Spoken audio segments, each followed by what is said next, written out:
Hello, this video we're going to be studying the relationship between NAFTA, the North American Free Trade Agreement, subsidies, and community. In this video is the second in a series considering the community impacts and social inequalities of agri-food.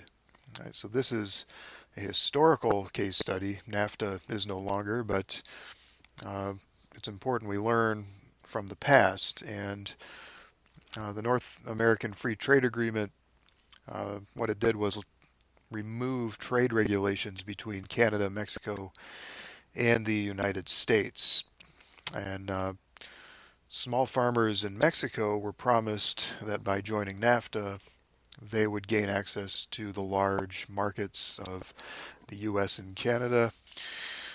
But what they didn't anticipate was that the large farms from the US in particular, as well as Canada, would also gain access to the Mexican market. And what they also did not anticipate was that these U.S. farms were at a major advantage owing to supportive federal subsidies. And the result has been a decline in the communities of Mexico based on the inability of small farmers to compete with the large subsidized farms from the U.S.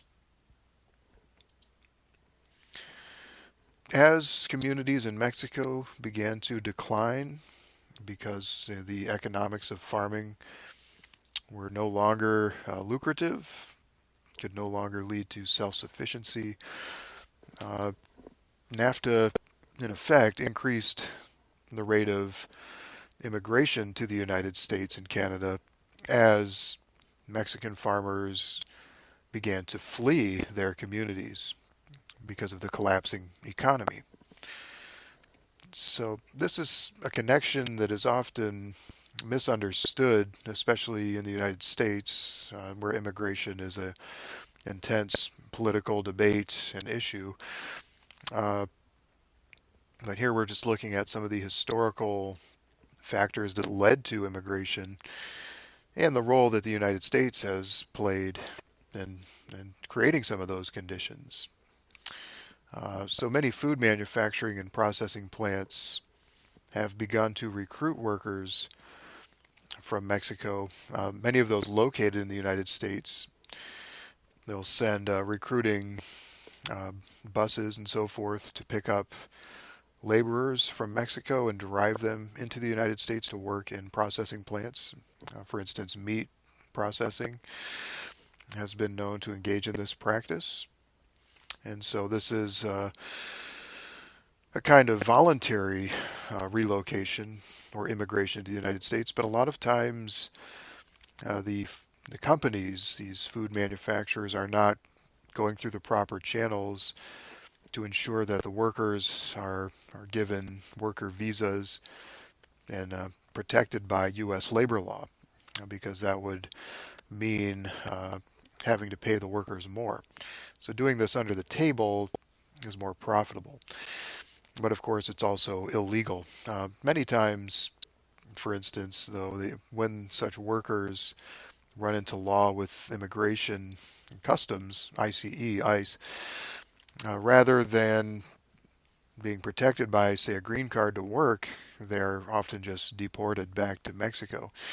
And the manufacturing companies are often not punished. They pretend like they were unaware of this situation that they created, which is pretty problematic. So there is a racial and ethnic component to this story. People of color are overrepresented and underpaid in both agriculture and in terms of food occupations, which are dangerous and low paying. And many, for instance, white Americans are not interested in these types of jobs.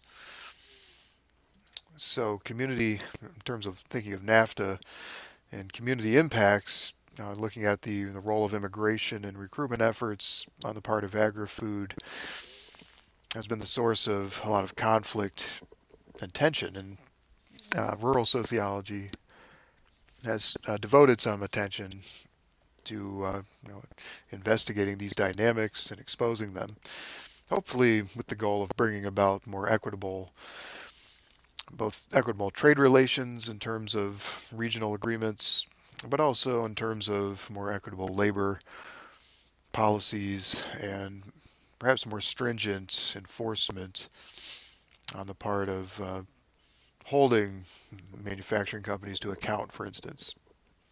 That's it for this video. Thank you.